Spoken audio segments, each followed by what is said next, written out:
Magandang araw sa inyo mga kaibigan. Itong ating almusalita sa araw na ito, September 16. Ang ebanghelyo natin ay Luke 6:43 to 49. Very wise ang ating Panginoon. Sabi niya, a good tree does not bear rotten fruit, nor does a rotten tree bear good fruit. For every tree is known by its own fruit. For people do not pick figs from thorn bushes, nor they gather grapes from brambles. Big lesson.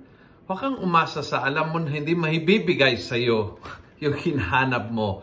Bakit pupunta ka sa damo para hanap ng bunga, ng prutas ng kakainin mo? Hahanapin mo yung igos sa damo? Hindi, di ba? Sa puno ng igos ka pupunta. Minsan, madaling maintindihan pagdating sa prutas, hindi natin na-gets pagdating sa tao, at masyado tayo nag-e-expect sa tao na hindi kayang ibigay yung hinahanap natin dahil hindi sila ay puno ng bunga, hindi sila ay mabungang tao. So huwag mong hanapin yung kapayapaan sa tao na alam mo magulo.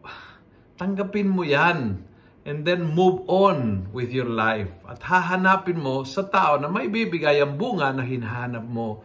Maraming beses tayo ay nakatayo sa harap ng isang tao, isang grupo, na alam nating na hindi kayang ibigay yung inaasahan nating, at imbes na makamove on tayo at makahanap ng mabuting bunga na makakalusog sa ating, tayo ay nananatiling parang batang kaprityosong umiiyak, nagdedemand mula sa hindi may bibigay sa iyo dahil hindi kaya.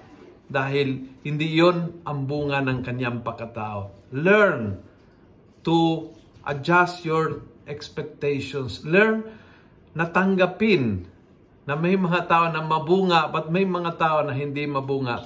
Learn kapag ang kausap, kasama, karelasyon ay hindi mabunga, na kahit anong sigaw, galit o kapritsyo o tampo na gagawin mo, hindi magproproduce ng mabuting bunga. And so learn the wisdom of shaking off the dust and moving, tulad ng sinabi ng Panginoon maraming beses. Kung gusto mo ang video ito, pass it on.